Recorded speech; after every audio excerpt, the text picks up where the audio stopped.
What's up, UX fam? How's your mom and them? Welcome to another episode of Beyond UX Design. I'm Jeremy. If you're new here, welcome to the show. I am super stoked to have you. This week's episode is brought to you by the folks at the UX Playbook. Do you feel lost in your UX career journey? Well, let the UX Playbook be your roadmap to success. Handcrafted by my buddy Chris Wynn for UX designers just like you, these bundles offer comprehensive guides on everything from UX fundamentals to portfolio creation to nailing your job search.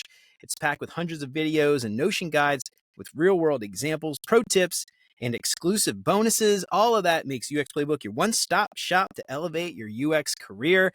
And because I know this will be a game changer for you, I partnered with Chris to get everybody listening 10% off the Fast Track bundle if you use the code BEYOND when you check out. So head on over to beyonduxdesign.com/playbook and use the code BEYOND and save yourself nearly $25. So don't wait, get your UX journey back on track with the UX Playbook and transform your career from fuzzy to focused. And if you haven't done it already, please consider subscribing to the show wherever you listen to podcasts. And if you are a regular here and you feel like you're getting something out of the show, I would really appreciate you leaving a 5-star review. That'll help me out so much more than you can imagine. And as always, thanks so much to Chris, Siraquan, Stacy, Radu, Megan, Andrew, John, Mark, Kevin, and Jason for their support. And if you want to join these fine folks and many others and help keep the show independent and ad-free, you'll get rough transcripts and exclusive access to the entire video library of episodes, including episodes before they're even released. And you can get instant access to those videos for as little as $5 a month. And for more information on how you can support the show and help more people find out about what you're doing here, make sure to check out beyonduxdesign.com/support. And of course, if you think the show is worth sharing, then I would love it if you told some friends. So I was trying to figure out how long ago this was when I came across your post, Kate, and I don't remember even how I came across it. I think somebody I know probably liked it. Anyway, you did this talk about reframing just all yourself. It could be your philosophy, like how you talk about things from negative to positive and all the stuff in between. And I was like, I got to get Kate on the show to talk about this. So I'm so excited to have Kate Pincott on today. And we're going to talk about reframing everything to help build more influence with your team. Because as we know, as UX designers, it doesn't just come with the title. So Kate, welcome to Beyond UX Design. I am so excited to have you on. How's it going? Boom. I love it. I love the energy and I love everything you're about. Thank you, Jeremy. I'm really happy. Thank you. Well, I appreciate and the feeling is mutual. So Kate, I totally forgot to read your bio, so we'll just skip it. And why don't you just tell us a little bit about you for anybody out there who hasn't come across your work and some of your talks and your content on places like LinkedIn. Let everybody know a little bit about you and all this stuff. Yes. Okay. Well, that's a weird way to ask that. What's that? That was a weird way to ask that question. Sorry. Anyway, go ahead. I liked it. What do I do? Who am I? I'm a design coach and I help product designers to level up in their career.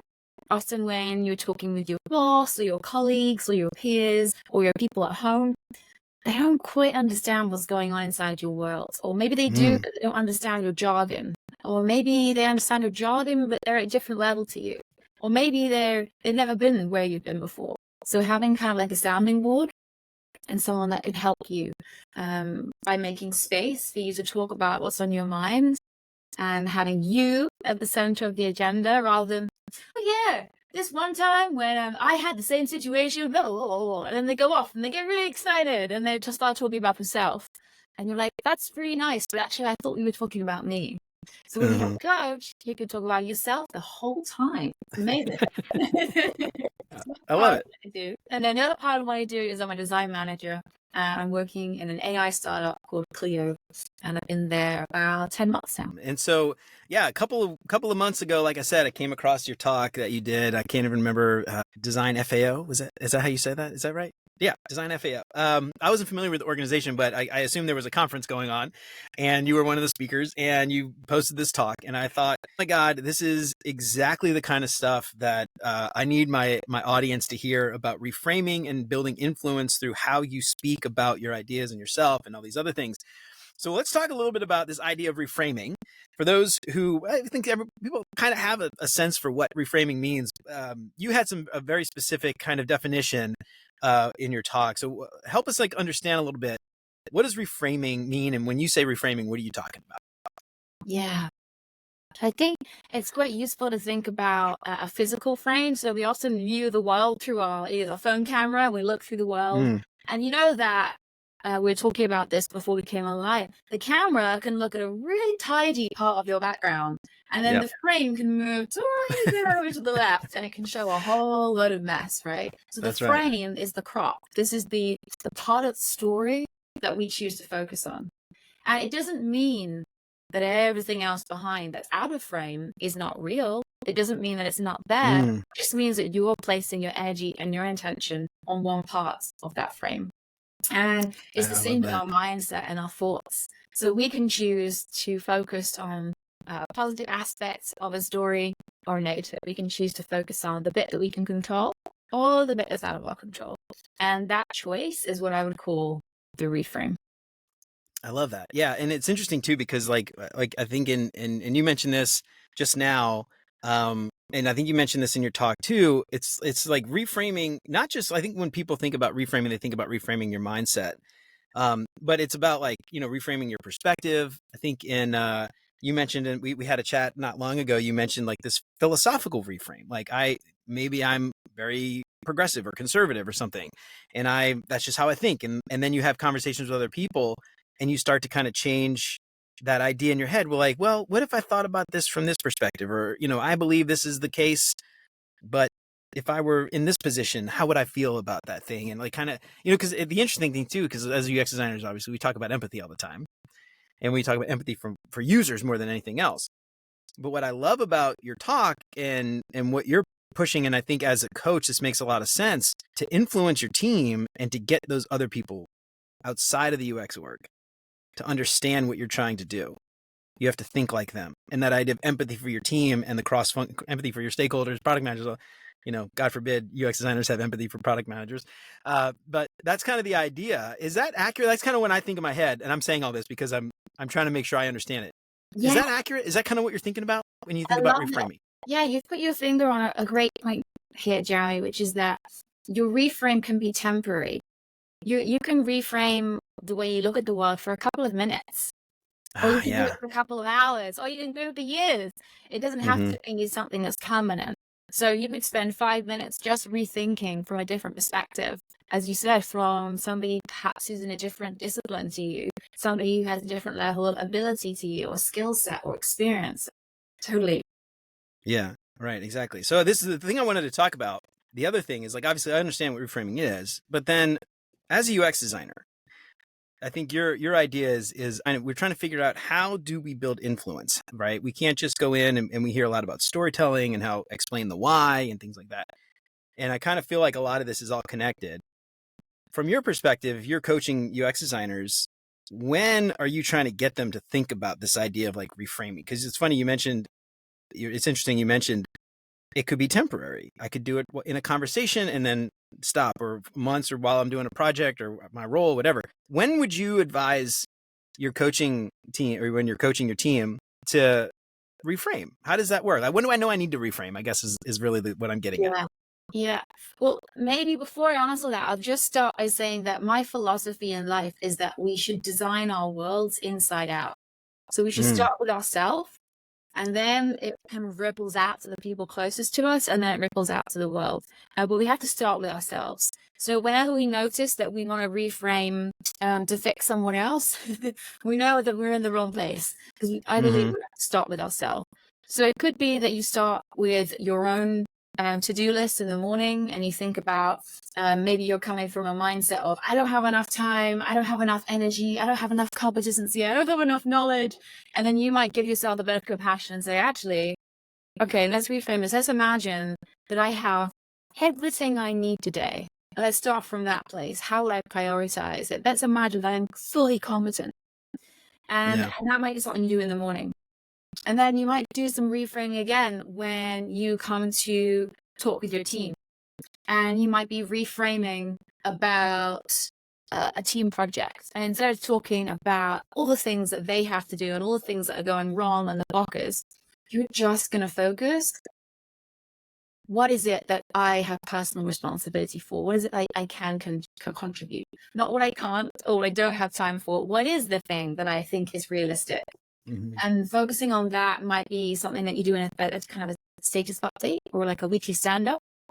And then maybe you go on and you're having, meetings and you're talking about road mapping and you're talking about all the things that you want to do. Maybe you're talking about design or a design review. Here, the reframe might be between business metrics, user experience, and money. Mm-hmm. So you might be reframing within one meeting between those three different lenses. What's the priority? Are we optimizing for MAU, monthly active users? Are we optimizing for retention? And we're going to think about the whole design through that flow, through that kind of lens. Mm-hmm. Or am I going to Oh, think wow. more Okay. about through the lens of engineering costs and the speed? Or am I going to think through the lens of the user experience? And my ability to adapt between those is really impressive. Like when you can show that you can quickly change lenses and see from others' points of view, you build trust.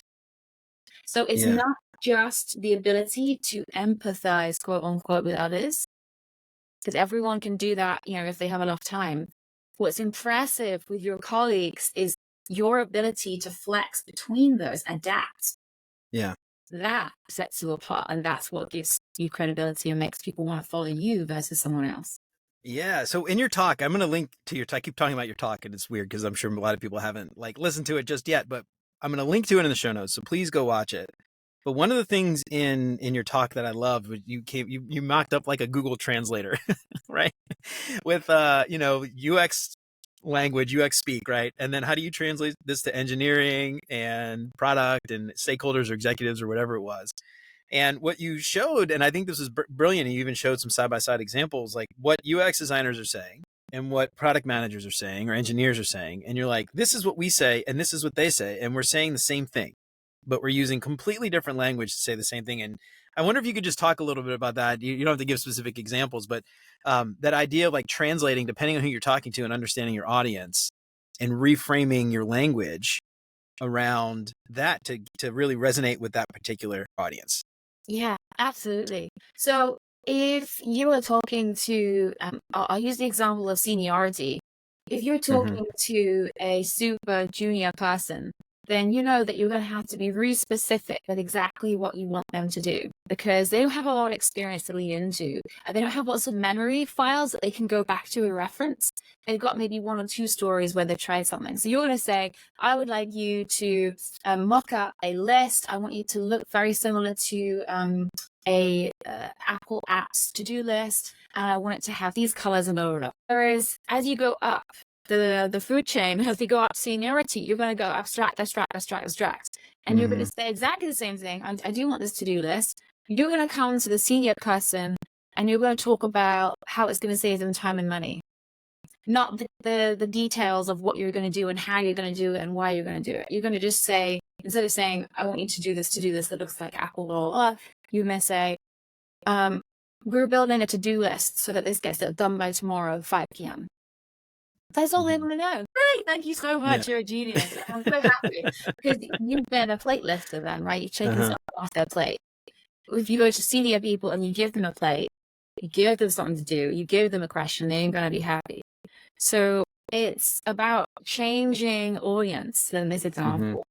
The one that you had about a PM versus a designer, you were talking about building a conversion flow. The designer wants the user experience to feel really slick, seamless. They might say low cognitive load. Right. They might say they want it to feel really smooth and intuitive. Yeah. Yep. And then the PM is just going to say, cool, we want to reduce the drop-off. Yeah, right. They're saying the same thing. Mm-hmm. Because when you have a high drop-off, it means that there's high friction, which means that there's something going wrong in that flow. Maybe there's a confusion. Maybe it's low engagement. Maybe there's a bug. It's the same thing. It's just another way to frame that sentence. And the way that a PM might measure it is through drop-off, one way. Yeah. But often especially as designers, when we don't see things reflected in our own image, we get a bit insecure and we get a bit freaked out and we go, oh, they're not saying the same thing as me. Why aren't they using my words? And we have to learn to put our little Google translator on and say, I hear you. You're saying the same thing as me. We're on the same page, and refocus on that common ground. Yeah, I love that. And the other thing that I love about this too is, you know, again, as UX designers, like I think, I don't know, not every UX designer is like this, obviously, but I've come across a lot of junior designers who get out of school, whether it's a boot camp or even 4-year program, and they are just like thrown into this team and they struggle because no one listens to them. Nobody takes their advice. They aren't invited to meetings. They don't get the quote unquote seat at the table. And a lot of times what I find is they expect some level of authority simply because they have UX designer. Well, I'm the UX designer. I should listen to me. Why would you not listen to me? You know, these stupid PMs never listen to the UX design team. And it's that influence that you don't have just when you assume automatically that you're supposed to be invited or you're supposed to be listened to. This framework, I love that reframing because it just like you said before, and you introduced your talk with like, who wants to have more influence? Like this to me is like the critical aspect of influencing those people because, you know, you're on their side, you're on their team, right? You're no longer an outsider because you use the shared language that they do. And I don't know, I just love that idea. I don't know if you have anything to add to that, but that idea of just like building influence with just simple language changes. It's incredible like how well that works. Absolutely. I think a common kind of comeback or question I often hear when I talk to designers about this is, yeah, but Kate, and then they fold their arms and look at me, but engineers don't have to do this. They don't have to explain themselves. Or, yeah, but why do we have to do this? PMs don't have to do it. And I say, are you sure about that? And I'll say, you tell me about a really influential PM or an eng, and not just one. Be a good researcher, put your research hat on, gather some data, look at maybe 10 or 15 different profiles of people that you would say are really amazing influences. And you will start to notice a pattern across all of them. Maybe not one or two, but across them, you'll notice that they are brilliant listeners and that they often will listen to the different stakeholders and then they will summarize and they will play back what they've heard. Before they make any suggestions or they try to ask for anything, first they say, okay, what I'm hearing is, blah, blah, blah. Is that right? Have I got that right? And they'll always make sure that they fully understand because they know that you can't influence and you can't persuade unless you really, really, really understand the needs of the people in the room or the agendas, right, of the other stakeholders that you're working with. If you don't do that step, if we skip that step, you're basically flying blind because you don't know what the other people in the ship are paddling. You don't know which direction they're going. And ideally, you will all want to be paddling in this boat in the same direction. And so we want to take off the blindfold and make sure that we find out what people are hoping for. Yeah. And this is something like I say all the time too. And I think this speaks to this directly. It gets you there is you can't build great software without great relationships, right? And you can't do what you're suggesting without relationships because you have to know them to speak to them in their language. And if you don't know what language they use, how do you know how to speak to them? And you can't do that without relationships. So I for me, this is like the most critical thing. It's the other thing that I think if I were to identify traits of those really successful people, it's they don't work in silos. They don't work on their own. They don't go off in a hole and then come back and present it as if it's like the final answer. They work across the team. They build relationships. They build trust, which makes that influence even easier when you have the conversation because you have the trust, right? Because it's funny. It's like when I think about this, like the language is important, obviously, but I think, and this goes back to like reframing, it's reframing your language. It's reframing your approach. It's reframing like how you work with people, all of that together, so that you can build influence. Because like just speaking the language of a product manager is not going to do much if they have no idea who you are. Absolutely. Right. That relationship piece feels like to a lot of people this annoying bit that they have to kind of tack on to the end of their work. No, I've got to do that relational intimacy thing. No, that's so boring or that's so irritating. But I don't think any of us would want to come to work if we didn't have some kind of sense of this person has my back. This person cares about what I care about. You know, we have some kind of common goal here or some kind of mutual respect. And it's really easy to suck that from other people, but we have to make sure that we're giving more than we're receiving. And the people that give more, actually, ironically, receive more. But then says, I'm going to give, I'm going to give, I'm going to give. I don't mean in terms of like your time and your money or your boundaries. I just mean in terms of your ability to open up, like you said, and to offer that visibility and that openness of relationship. So like a really specific example might be you're working on something by yourself and you share an early link with 3 or 4 colleagues and say, just a heads up, I'm working on this thing. I want you to know about it. No action for you to take here, but I will be looping back in 2 weeks to get your feedback. No action. It's a one message, and immediately you've made them feel included, and you've said, hey, I'm thinking of you, which means, hey, I care about you. And that's a soft, very small, easy thing, and nobody has to take any action on it. Amazing. Yeah, I love that. That's awesome. I wanted to get your thoughts here on this idea of like building relationships, because something that I have found since COVID working remotely, I miss the water cooler chats. I miss the random conversations I overhear. I miss the randomly running into people in the hallway and be like, hey, I haven't seen you in a while. What are you working on? You know, that kind of stuff. I'm just curious, like from your perspective, how in the post-COVID world, a lot of remote, more Slack, more Teams or Zoom calls or whatever. How do you coach your team to build those relationships and build that kind of, I don't even know what, we might have a word for this, but that repertoire of language translation skills? I don't know how you might, like that knowledge base of words to use or way to speak remotely when you don't have access to those people in person like you may have had pre-COVID. Because I struggle with that. I'm curious how you approach it's hard, isn't it? I hear you. I think we're all still figuring that out. I don't think I have a one-to-one rule. I think I have a selection of experiments that I try, and I'm committed to experimenting, and I'm committed to trying to understand what works and what doesn't. So I might try with some people, sharing little icebreakers, and I have a commitment, for instance, in my weekly meetings to not skip that and to make sure that I always ask one question about this, nothing to do with work. And whilst it might seem a waste of time or inefficient or sometimes awkward, crickets, nobody answers. I have a commitment to that because I know that over time it will reap benefits because I now know a lot more about the people I work with outside of the work they're doing. Another one might be a commitment to thanking people. So just really, I have a block in my diary where I go through and I make sure I write down 3 names of people that have helped me this week, how big or small. Oh, I love and I'll decide, okay, should I thank them in private through Slack, or is there like a public wall where I can do it, or should I do it in a public channel? And then another one is, just jokes, sharing jokes. I think, okay, who are 3 people that I want to share some joy with?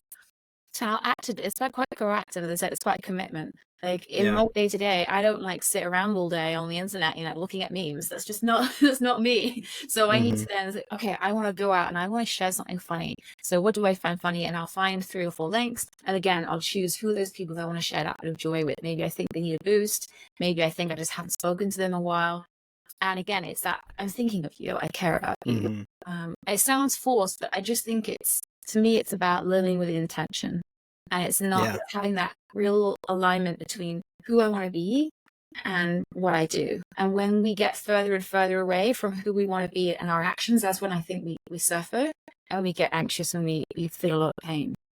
Yeah, I think it's absolutely, it's interesting because it used to come so naturally for a lot of us before COVID. Like, I mean, this is, make fun of like the ping pong tables and the arcade cabinets and stuff at startups. But I mean, they're there, one, I think, to keep you in the office a lot, but like also it's a congregation spot. People would go, like last place I worked, we had ping pong tournaments and we did, when we worked in an office, this was years ago, but we had ping pong tournaments. We had like an arcade cabinet where you could go and play Ninja Turtles or whatever, like old school, like video games. And it was a gathering place. It was a place you would go when you had downtime or maybe your lunch break or whatever. And you would go and you would talk with other people, and you might find engineers, you might find UX designers, product managers, maybe even some other corporate executive stakeholder type person or something that might be hanging out, meeting people because they were in town. And you don't get that anymore. Right. And so it has to be intentional because it doesn't happen by accident in DMs, if you don't go actively like reach out. And I think the ice breaking piece, the small talk in meetings, like we always want to jump straight to work. 5 minutes, just like, hey, how was your weekend? Oh yeah, whatever. You got big plans? How's your kid? I heard they were sick. That kind of stuff.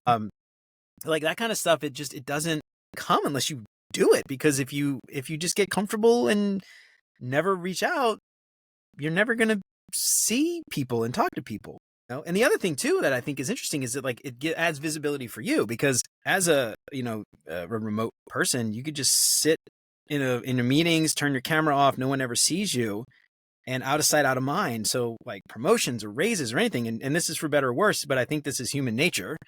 So it's like, it might not be right. It might be that like I deserve a raise because I'm doing great work, but I'm not visible. But that's just how humans work, and you could fight that, or you could just like say, this is how it is, and reframe and kind of like embrace it in a way. So I don't know if you have anything to add to that, but like, I just feel like, especially remote, like you've got to be like proactive about being in front of people.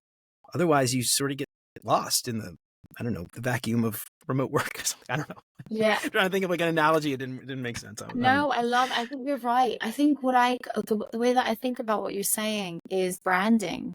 We often have this kind of slightly disdain in our mouth, like, oh, it's icky, it's somehow bad taste that we have to kind of brand ourselves. But a brand is just what people think is the message. Like, what do they have in their mind when they think about that brand? So whatever you have in your mind when you think about Nike, or when you think about Kellogg's cornflakes, that is the brand. And the same, what do people think about when they think of me? What do people think about when they think of you? That's your brand. Part of us, we can't control that. We can't control other people's thoughts, their minds, their actions, their words. But what we can do is we can control our thoughts, our words, our actions, our time, and our mindset. And I remind my team a lot with this framework. When I'm hearing them speak, I'm saying, well, you sound like you're talking about other people's thoughts, actions, mindsets, and time and words. And I want you to focus on those 5 things that you can control, and how those things that you can control can increase your visibility and increase your brand, or the way people think of you when they think of you. And what are some actions you can take to help people? And actually, when you frame it like that, people often who are introverted or more shy will often come up with something that increases their visibility naturally, because they're thinking about, how can I increase my mind awareness in other people's minds? But when you talk about just doing something for the visibility's sake, I often find people feel like it's performative or kind of a bit disingenuous. Do you get that sometimes? Yeah, I absolutely do. And I think that's where the idea of like reframing comes in, though. It's like, it feels disingenuous. It's like, it's how you do it. It's how you go about that, I don't know, personal branding, I think, that like makes it feel more genuine. And, the way I think about it, especially like at work, I don't know, personal brand. I like, it's funny because like you mentioned, some people feel icky about it. But like, instead of thinking about personal brand, I like to think about it as like social capital. Like, how do people know me? What do they know when they think of me? How much influence do I have? Like all that kind of stuff kind of boils back down to that idea of social capital. And I think like at work, your social capital is really important when it comes to promotions, raises, what products you get or projects you get assigned to, how much people want to work with you, or do they want to come to you when they have problems, and can you help them, or, they see you as a person that can help them solve their issues, or whatever it is. And I like to think about it as social capital. So maybe that's a bit of a reframe too, from personal brand into social capital. And social capital is also, because it's focused on social, it's coming back to this idea that you care. Often in leadership meetings, where people, when they don't have HR around, or when they don't have their reports, leaders are leader, people are a lot more blunt in the conversation. They don't have to kind of cushion what they're saying with, prefaces and addendums. And they just say things like, you know what, I don't think Bob really cares that much. That's what they say. And what that means is all the things that you just said. They don't show up, they're not visible, they're not posting, they're not tagging, they're not cameras on, they're not all these things that we just spoke about. 100%. Yeah, I love it. So we started talking, we kicked off this conversation a little bit backwards. In your talk, you had these 3 frameworks. We talked about the cross-functional one. You had others, me to we and but to better. And we just started talking a little bit about me to we. So I wonder, could you explain a little bit more about like the me to we, and then we could chat about the but to better. I guess we already kind of explained a little bit, but maybe there's more to add to it. This idea of me to we, it's about reframing that from me to reframing to how can we do a thing. I wonder if you could just sort of dig a little bit deeper into that and explain that for everybody what that means. Yeah, absolutely. So I think when you're, again, more junior or less experienced, you just kind of trying to handle your own time management and your own calendar and your own Figma files and your own, desk setup, and you're just kind of trying to handle your own world. And you can kind of make a parallel to a little toddler. Like a toddler is just wobbling along, and they got a really big head, and they're really struggling with balance, and they can barely hold their, hold themselves up because they're learning a lot and they're taking so much in. But once they've mastered that walking thing, they don't think about it anymore. They can now move on to the next thing, which is maybe talking or learning language or grabbing things.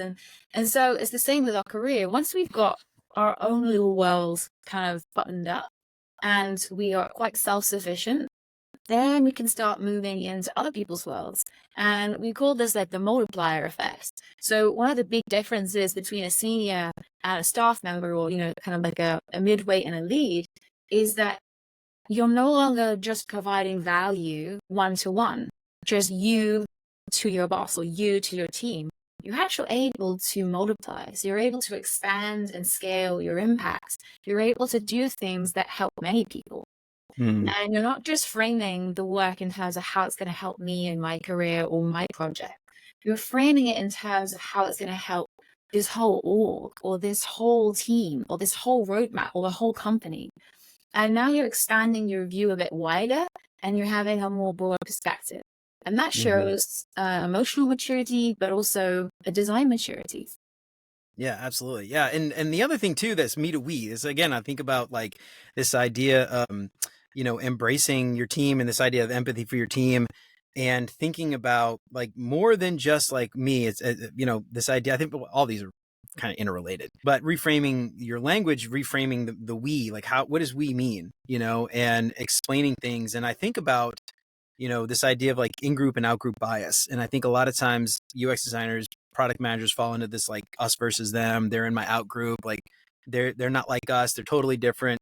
And when I think about me to we, I think about embracing that idea. It's very similar to what we talked about before with empathy for your team, but like we're all one team, like I think this is something when I think about me to we, I don't know if this is related or maybe different or too far of a stretch, something else completely. But when I think about stakeholders, everybody always has problems with stakeholders. The stakeholder is just a pain in the ass. It's a fight, like who's going to win? It's a battle, as if like the stakeholder gets a thing, we lose somehow. But we're all building the same product. We're all shipping the same product. Like if they win, we win. If they lose, we lose, and I think about that as like that me to we, like how do we get to thinking, embracing that idea that like a stakeholder is on the same team as me and they have the same priorities as me and they will be held accountable in theory, at least if like this thing fails. We're not fighting with each other. We're all in one team. I don't know if that's like similar or different. Maybe that's like another concept altogether. Yeah, but that's kind of like what I think about. I don't know if that's accurate or not. I love it. I love it. I think the analogy of fighting and war and combat is too common. And I even myself, when I feel passionately about something, I might drop into that language and say, "Oh yeah, I'm going to fight for this." I'm thinking, "Oh, what? I'm not fighting for anything. I'm just passionately advocating or something." So I totally get that. I think our society as a whole, if we're going to zoom out philosophically, it's no wonder that we think so individually, because we're encouraged to buy for our own life and our own household. We're encouraged to think for ourselves first rather than the collective. And I think that naturally kind of permeates into everything we do without even realizing, because it's just the water that we swim in. But now we're in a decade where we're thinking a lot more about the climate. So we're thinking more about one planet. What happens over in the US or the UK affects what's over happening across the other side of the planet. When one person gets rid of their rubbish and then it disappears, it's still on the planet. It's still there. So I think we're a lot more aware of that kind of connectedness. And I think your point about understanding that when I hurt someone else, I'm actually hurting myself is a really beautiful one. And some would say that's very Buddhist, and actually that's a wonderful way to view the world, because in some I was grew up in a church and we used to talk about being one body. So someone's the eye, someone's the tooth, someone's the foot, And if the finger is bleeding, then the whole body's going to suffer. So I really like this idea of unity that you brought up. Yeah, I just as you're mentioning this, I'm kind of thinking in my head, like Americans, right? We're very individualistic and, every man for himself. And we're gonna, like, I don't need the government. I don't need other people. I'm gonna do this on my own and all this stuff. We're a very individualist society, especially here in America. Maybe some parts of the West, Europe maybe is very similar. And then I think about East Asia, maybe like China, for instance, very, very much, communism, obviously, like it's not about me, it's about the group and the larger society. And, what I need is less important than what the larger group needs. And I just wonder, I'm just thinking in my head, like, this is a really fascinating topic. You could probably have a whole episode just about this, but this, like, what's the different dynamics between team members in on a software team in a place like China versus a place like the United States where everybody's very individualistic, and like how do those teams function versus the ones in the West? I don't know. It's kind of like I don't know. I don't know that you have an answer for that, but it's just like kind of interesting idea thinking about that as you're saying that. And I think it's balance, isn't it? Like, because for instance, we don't want to tip into complete self-sacrifice and neglect. We don't want to not represent ourselves and our own ideas. Your professional development is important. Your ideas, your voice matter. And there is a larger group at play that has a bigger perspective and a bigger set of agendas that you partake in, that you're part of. And I think a lot of us seek to be part of something bigger than ourselves. Some people believe in spirituality, and some people just believe in being part of a bigger collective. Like maybe they can't get behind the whole, spiritual, non-physical stuff, but they can understand being part of something larger than and greater and more noble than themselves. So I think that seeking that balance in the way that we speak, and you can just check in with yourself. You can say, you know what, this week in my meetings, have I spoken mostly about me and myself, or have I reframed and mostly spoken about how I'm helping and supporting the team? In my one-on-one with my manager, have I mostly spoken about myself and me, or have I also talked about how I'm trying to help the team and help the wider company? And it's just like keeping an eye on that balance and try to keep it in the center line. Yeah, I love that. Are you familiar with the concept of followership? Is that something you've ever heard? Followership. Okay, so obviously everybody knows about leadership, right? But there's a concept called followership. And it's interesting, if you go and you go to Google Scholar and you type in leadership, there's like hundreds of thousands of articles about leadership.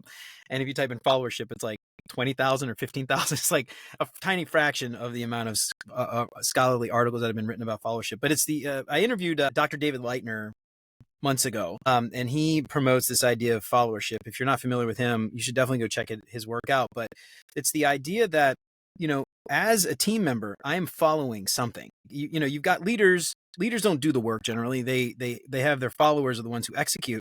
And as a follower, my job is not to just do as I'm told, right? You think about, really bad corporate teams where a leader just kind of, cracks a whip and people go and do as they're told. And the outcome there is usually pretty bad. It never really works out very well. But on really great teams, you've got a team who understands the higher level goals, and those followers are really empowered to go do the things that they need to do to get their work done. And when, this is like a reframe and a mindset shift that I think is really important. It's like thinking about this idea of like collectivism versus individualism. You're not, as a follower, you're not losing your individualism. And the idea is to be like a courageous follower, to have this vision and agree with this vision and disagree when you see something that doesn't match that vision. If you see something happening and you're like, your job as a courageous follower, as a follower, is to speak up and help make that better.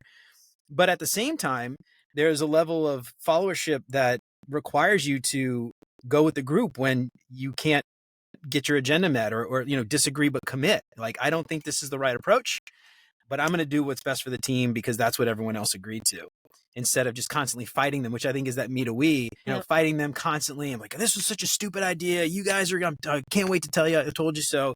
And that idea of like just going with the group, disagreeing but committing. But at the same time, it's not about just blindly following either. And so anyway, really fascinating concept. If you haven't heard of it before. Check it out.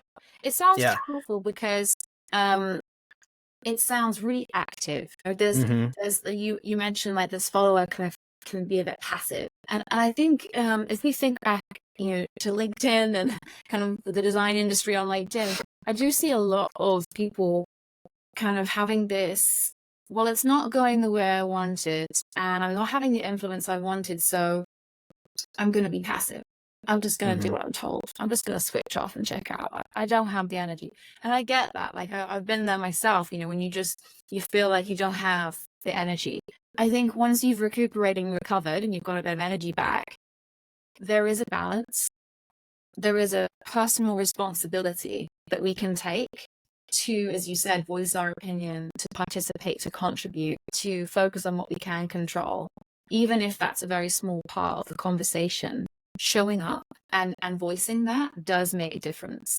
And especially if everybody does that, then your team, your whole design team, your whole squad is going to have a way better experience and a way richer debate, and generally comes to better conclusions. And we know that because we see that in more diverse teams that have different diverse, neurology or background or culture. It's the same, I think, in terms of, and I think the stem is personal responsibility. If you give that away and you give your power away and you say, oh, I'm powerless, I can't do anything, then you're also giving up that ability to shape the conversation and to contribute. Yeah, I love that mindset shift. I think that's really powerful, and I think more of us. It's so funny that you say that. Like I never really thought of that as giving. It is giving up something. That idea is just, well, I can't do anything about it. You are giving up. You're sacrificing yourself and maybe your own your personal beliefs or your whatever, just to be like, whatever, I'm just getting a paycheck, I don't care, like do what you want. I don't know, for some people I guess it depends on where you're at in life. Like maybe for some people that's fine, but others might not want that. I think that's a really great mindset shift.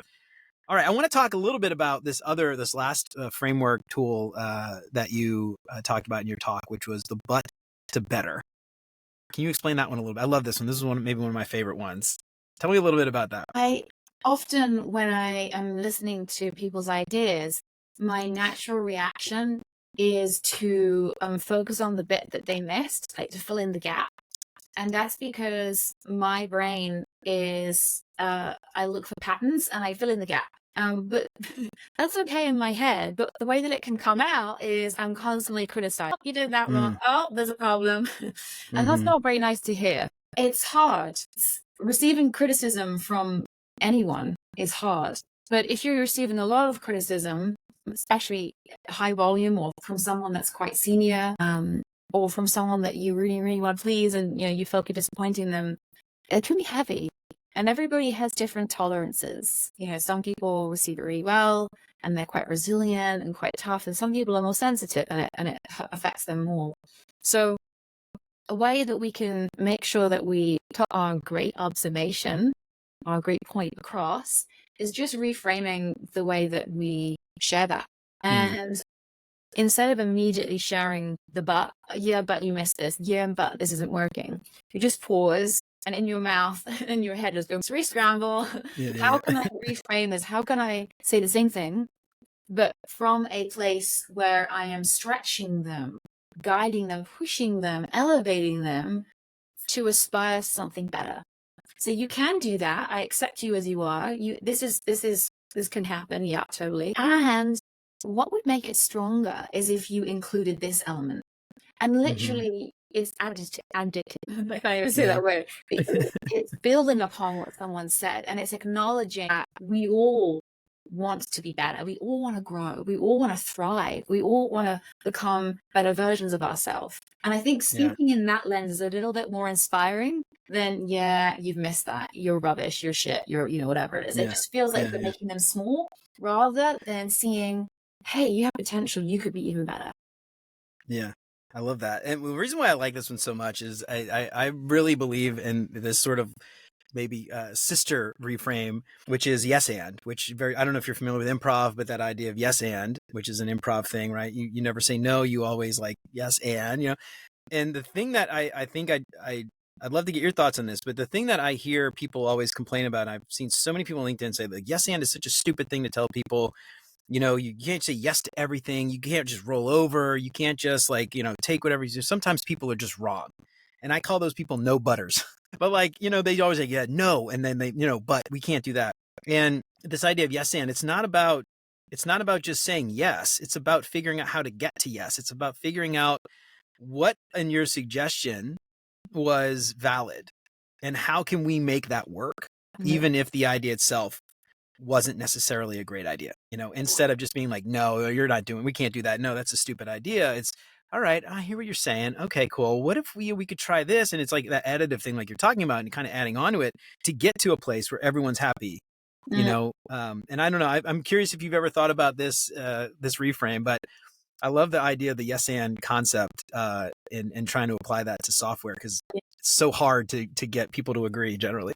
Yeah, I completely agree. And I think when I was at Meta, we used to have a similar phrase, which was a question is just a no in a tuxedo. So I love that. Yeah. when someone comes back with a question, they say, yeah, but have you thought about, how this is going to scale to Android? Or, yeah, have you thought about, the question just comes across as a no, but really polite, like it's dressed up elegantly. I think the same has happened, sadly, to the yes and, because the intention is about building on, as you said, what someone has said, not disinvalidating them and saying, yeah, if there's something good, we can work with that. But I feel like what's happened instead is it's become this fake masquerade where someone's just basically wanting to pivot the conversation. And I think it comes back to our intention. Yeah. When somebody genuinely, let's not too overkill on the words too much. The words are helpful tools, but it's the intention. Am I trying to stamp someone down to make myself big? Am I trying to poo-poo on someone because I'm insecure and I genuinely believe that there's room for both of us in the room to be shiny stars that are thriving? Or do I genuinely believe that there is only space for one person to be right and to be heard and respected and given attention? And I think we must strive to be in rooms where we make sure everybody is heard and everybody has a moment and everybody has an opportunity to be validated, even if you disagree with what they're saying, because it comes back to that other one, which is the we. Because maybe this week is your week, but next week you might be having a bad week. And next week, you might need that person on your side. You might need them to help you. But if you've poo-pooed on them in the meeting before, a few weeks ago, they're not going to be very reluctant. They're not really going to want to help you. And I think this comes back to emotional intelligence. And we can put our fingers in our ears and say, la, la, la, la, I don't want the world to be like this. I'm going to reject it. But then we're just not accepting humans as they are. We have to accept reality. We live in this planet. We are humans. And we are biological. We're not logical, we're biological. We have hormones, we have glucose levels, we have energy levels, we have sleep deprivation, we have egos, we have all these things that make us biological. And we need to accept that. And we need to work with it, not work against it. And I think that's what makes influential people very powerful, is because they acknowledge those elements and they work with them rather than against them. Yeah, absolutely. I think like this is maybe like a great way to sum up a lot of what we talked about today, but like what I'm keep thinking in my head, we talked about relationships being so important. And when you think about software, right? Software in general, I don't want to say easy, very straightforward. I type in some code, I type it correctly, I get whatever out that I typed in. That's pretty straightforward, right? But what makes software so hard? It's not the technology piece, although that is obviously very hard. But it's the people, it's the relationships, it's all the things you just said to get people to come together to agree on what to type in to get the output that we expect. And like all the things that we talked about today, I think is like, greasing the skids, I guess, to make those conversations that much easier so that can be achieved and we can actually build great software. And, I don't know, that to me is just like, the theme here is like, how do you get how do you make those conversations, those hard conversations, how do you make those hard conversations easier? They're never going to be easy, but you can make them easier. You can definitely make them more difficult. That's maybe true. I should use that, from easy to easier. That can be my next reframe. Yeah, there you go. Yeah, give me a little shout out. On UX Design, like, subscribe wherever you listen to podcasts. But yeah, I think that's like the thing. It's like you're never going to make it easy, but we can definitely not make it harder. Maybe that's the way to put it. We're never going to make it easy, but we could definitely make it harder. For sure. But anyway, I don't know. So, all right, cool. So we talked a lot about stuff today. We've had you for a little while now, and I got some questions that I want to ask you to help our listeners get to know you a little bit better. But before we do that, any closing thoughts, anything that we missed that you think is important that you want everybody to know about? I'm sure there's a million things we could talk about, but I think to kind of draw a circle around all the things that we've said, we talked a lot about our intention as designers.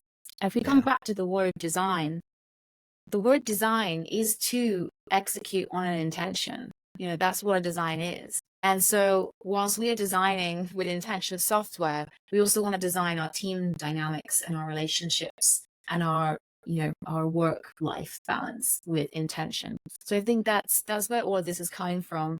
We've talked about tools and tactics that help you, but ultimately it's you becoming aware of what is my intention and how can I make that a more inclusive one?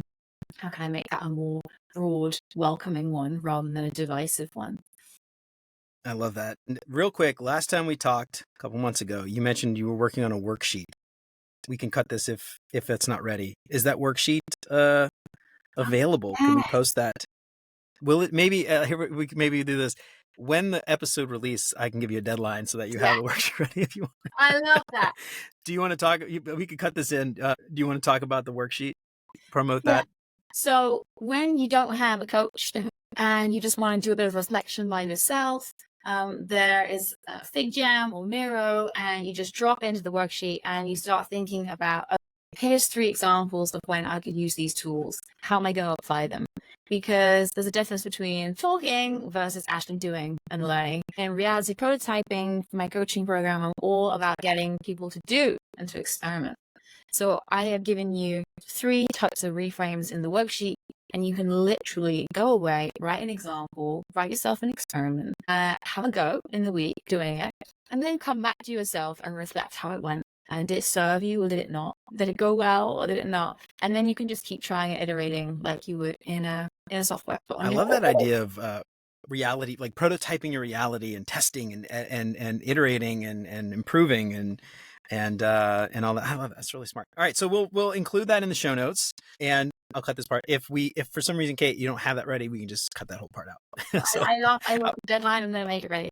There we go. All right, I'll let you know after this when this episode's releasing. I think this is episode 90, and I'm on 77, 78 coming up this week. So you've got about 10, maybe 2 months. 2 months. You got 2 months.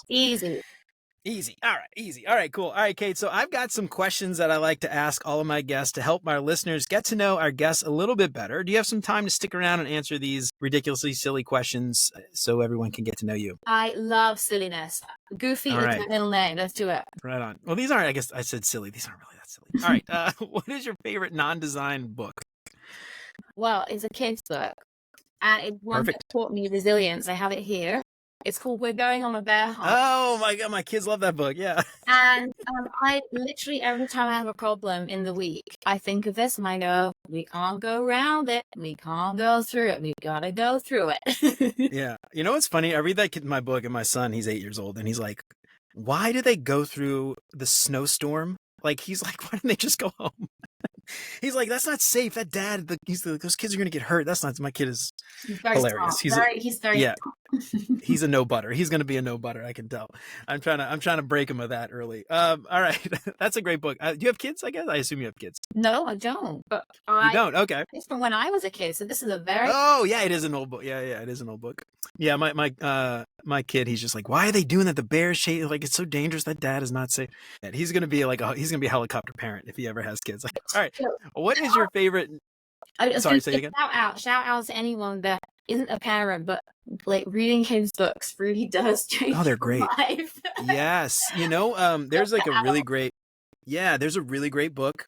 It's a kid's book, but Antoine de Saint-Exupéry, who is probably more popular in Europe. You might know who he is, but in US, I don't think he's as popular. But anyway, he wrote a book called The Little Prince back in he died in World War II. So this was like back in the 40s, I guess, maybe late 30s, The Little Prince. And that is such like it's a kid's book, but it's such like a important book. I don't know, like I was reading it to my kids and I was like, wow, this is like really profound, It's amazing, like kids books from like 100 years ago are definitely, but there are a lot of really great kids books around today. I definitely agree. I think you can learn a lot from kids' books. All right. What is your favorite non-design podcast? Non-design. That's a tricky one. I listen to all the design podcasts. Probably something about like freakonomics or science. Oh, yeah. Or is it house? I can't remember the science or how science works or something. I just love hearing about business and science. Also, Dario's CEO. I watch that a lot on YouTube. Because I read like health tech and things like that. So yeah. Right on. Yeah, I love Freakonomics. That's one of my favorite episodes. I love like the idea of economics too. Actually, before I got into design, I was going to college for economics. And it was just like such a fascinating thing, especially like the macroeconomics, the philosophy of money and how people interact and things like that. And what really got me though was the microeconomics and the calculus like that. I was like, I can't do this. I'm done. I can't finish this course. I ended up not finishing and becoming a designer. Worked out for the best, I think. All right, what is your favorite meal? And this could be something you've cooked, something you've eaten at a restaurant, something your grandma used to cook. Favorite meal? So I feel like when people say this, they're meant to come up with something that everybody else can go, yeah, that's so yummy. But actually, my favorite meal is really tactical. And my favorite meal is where I just get all the tins basically in my house, like beans, lentils, chickpeas, herbs. I put them all in, some onion sprinkles, some seeds. I just get all of that. I get all the salad dressing, all the leftovers, chopped up bits. Yeah. I put it all in a pot. And the smugness on my face. My God, I'm just so happy putting things away. I love that. I love that. Meal. And I feel smart and proud of myself because I'm guilty of wasting lots of food. Like a lot of we're the same way. So we will go to the grocery store and like buy a bunch of crap and I'll get home and I'm like, I have nowhere in my pantry to put this crap. Why didn't I just eat the crap in the pantry? Yeah. Or at least looked and so we've been doing a thing where like once or twice a month we'll go through the pantry and like that week everything we cook for dinner is like something that's already in the pantry. I might need to buy a couple ingredients, but like, you know, oh, we got this box of thing or this can of thing or whatever, this can of tomatoes, like we need to use it before I go and buy more crap. I love that. Creativity often comes with scarcity or limitations. You're like, okay, we have to create something cool with this one ingredient. I love that. Exactly. It's like a very boring Iron Chef. It's like, do something with this can of tomato. It's not nearly as entertaining. All right. What is your favorite vacation spot? You guys in Europe, y'all get some pretty cool spots pretty darn close. See, I'm not going to give you a beautiful scene view. I'm quite a weirdo. It's my garden. Right on. All right. What is so special? What do you like about it? I love a staycation. There is nothing more beautiful than spending long periods of time in a space that you normally run around frantically like a crazy duck and actually just embody and be still in that space and breathe and enjoy it and appreciate it and nurture it and rake it and clean it and look after it and make it gorgeous and put flowers and just like that nurturing, cherishing thing of the thing that you love but you never have time for. I find that so wholesome and so restorative. Way more than actually going off somewhere else. I know, weirdo, but staycation is my jam. No, I love that. I've never been to the UK, but I have seen lots of pictures of like those like British gardens, and I just love like the flowy things like overflowing over walls and pots and you know, just the eclectic mix of all the stuff, you know, the old architecture and mixed with new things. Anyway, I love that kind of stuff. I've never been to the UK, but I imagine your garden to look like that. That's how I'm picturing your garden in my head. I think you're on the right vibe there, you know. I think you're spot on with your intuition. All right, right on. Yeah, we'll if you can take some pictures, we'll put them in the show notes to show off your garden to everybody listening. All right, what is your favorite design tool that is not Figma? You mentioned Miro a couple of times. I don't know if it's just by default. I don't like that though. Sorry, I have to use it. I have to use it when I don't like it. My favorite design tool, old school. Are you ready? Yeah. I don't know if this counts. My whiteboard, my actual physical. Yeah, that counts. I love my whiteboard. I love it because in a world where the internet never forgets and traces you everywhere you go, my whiteboard gets washed clean every day. My whiteboard remember the sins of yesterday. My whiteboard is focused on today and it's focused on now. I can write it out and I can tick it off and it keeps me focused and it keeps me productive. Yeah. So I've had other people say they like whiteboards as their favorite design tool. That is the first reason. Your reason is the first time I've ever heard that reason for liking whiteboards. You just, erase it and it's clean and you don't have to worry about it. I always get the physicality. I love the physicality. I love the it's in the physical space and we can all see it and we're not distracted by phones and apps and all that. But I like your reason a lot. I like that. Cool. All right, Kate. So before we get out of here, tell everybody one more time where they can find you and follow you and all that stuff, and give yourself a plug for all your things you got going on. Oh, I love it. A great chat. So if you want to keep talking about reframing or about coaching or about your design career, then you can come over to my LinkedIn, Kate Pincott, or to Reality Prototyping, the page where we have, and you can reach out, DM me, and we can book a call. We can see if coaching is good for you. Otherwise, yeah, I'll see you in the comments on LinkedIn. Right on. Oh, I love that. That's where the magic happens, in the comments. If you're not commenting on other people's posts on LinkedIn, you're missing out. So real quick, your coaching, is that, I wasn't sure if you did, I'm glad you brought it up because I was going to ask. I wasn't sure if you did more coaching for like enterprise, like they bring you in and they coach their team, or if you do one-off, random people can just contact you and coach you. I assume random people can, otherwise you probably wouldn't have just said what you said. That's it. Yeah. I did. All right, cool. I mean, I'm open if you're a design manager or a director and you want to talk about some kind of package. I have crafted that for large teams, but at the moment, I'm offering one-to-one for individuals.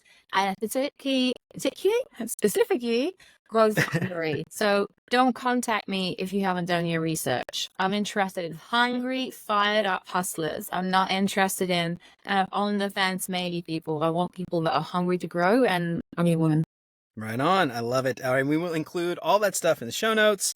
Kate, thanks again for coming on. I really appreciate it. Thank you.